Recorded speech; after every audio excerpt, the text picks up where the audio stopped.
என்னோடய morning vlog தான் இந்த வீடியோவில் பார்க்க போகிறோம். பால் காய்ச்சிடலாம். ஃபஸ்ட்டு பால் 1 லிட்டர் எடுத்து கட் பண்ணி ஊற்றி ஸ்டவ்வில் வச்சாச்சு. காய்ச்சலாம் ஒரு பக்கம் காய்ஞ்சிட்ருக்கு. பாத்திரம் பாருங்கள், கழுவாமலே போட்டேன் நேற்று நைட்டு. காலையில் இப்போ கழுவணும். டீ வச்சிட்ருக்கேன். டீ பொங்கிட்டுருக்கு. எனக்கும் என் ஹஸ்பண்டுக்கும் டீ எடுத்து வச்சாச்சு. சாப்பாடு அப்புறம் அரிசி கழுவி சாப்பாடு வச்சாச்சு. அது விசில் வரட்டும். அந்த கேப்பில் டீயும் வறுத்து சாப்பிட்டு வந்துடுறாங்க. எப்போவுமே ஊட்டிக்கு போவார் எங்கள் வீட்டுக்காரர் அடிக்கடி.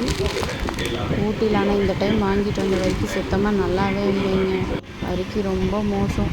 ஊட்டி வரிக்கினா எனக்கு ரொம்ப பிடிக்கும். ஆனால் இந்த டைம் ஒன்றுமே நல்லா இல்லை.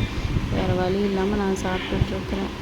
பாருங்கள், சுத்தமாக டேஸ்ட்டே நல்லா இல்லை. Very bad. இருந்தாலும் பரவாயில்ல, எனக்கு வேறு வழி இல்லை. இதைத்தான் சாப்பிட்டாகணும்னு சாப்பிட்டுட்டு உட்காந்துட்ருக்குறேன். இதை முடிச்சுட்டு கடன்னு ஒரு ஃப்ரெஷ்ஷாக டீ குடித்தா தான் நம்ம கடகடன்னு அடுத்த வேலையை செய்ய முடியும். குளிச்சாச்சு. அடுத்தது எண்ணெய் கத்திரிக்காய் குழம்பு வைக்கலாம் வாங்க. குழம்புக்கான மசாலாலாம் ரெடி பண்ணிகிட்ருக்கேன். இதில் வெங்காயம், சீரகம், கருவேப்பிலை எல்லாம் போட்டு வதக்கிட்டுருக்கேன். அடுத்தது தக்காளி முருங்கைக்காய் தான் குழம்பு வைக்க போகிறேன். பாப்பா ஊரில் இல்லாதனால எங்கள் 2 பேருக்கு மட்டும் தகுந்த மாதிரி குழம்பு வைக்க போகிறேன். மசாலாலாம் மஞ்சத்தூள், மிளகாத்தூள், மல்லித்தூள் எல்லாத்துலேயும் போட்டு வதக்கி அரைக்கணும். அது இடையில புளி வேறு ஊற வச்சுட்டேங்க. மசாலா அரைச்சிட்டு வந்துட்டேன். அடுத்தது வடை சட்டியில் எண்ணெய் ஊற்றி வெந்தயம், எப்போவுமே புளிக்குழம்புக்கு வெந்தயம் போட்டு தான் தாளிப்பேன். வெந்தயம் போட்டேன்.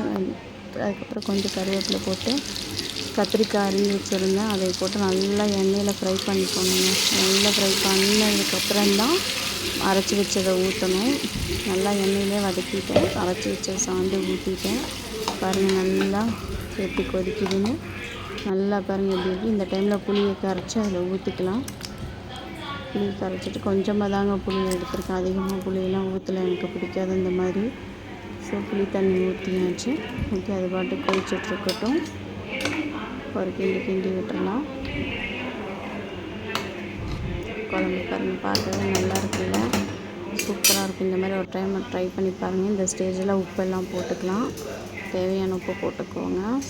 போட்டுட்டு ஒரு கிண்டி விட்டுக்கோங்க. இந்த கேப்பில் நான் டீ குடிச்சிட்டு வந்தோன்னே பாத்திரமெல்லாம் தேய்ச்சி வச்சிட்டேன். அப்போ பாருங்கள் இப்போ எப்படி இருக்குது பாருங்கள். சிங்க்கு க்ளீனாக இருக்குல்ல. குழம்பும் வச்சாச்சு. பாருங்கள், எண்ணெய் லைட்டாக பிரிஞ்சு வந்திருக்கு. குழம்பு நல்லா திக்னஸ் வந்துடுச்சு. சூப்பராக இருக்கும். செம்ம டேஸ்ட்டாக இருக்கும். 2 நாள் ஆனாலும் இந்த குழம்பு சாப்பிட்லாம். ஓகே, அடுத்த வீடியோவில் பார்க்கலாம். பாய்.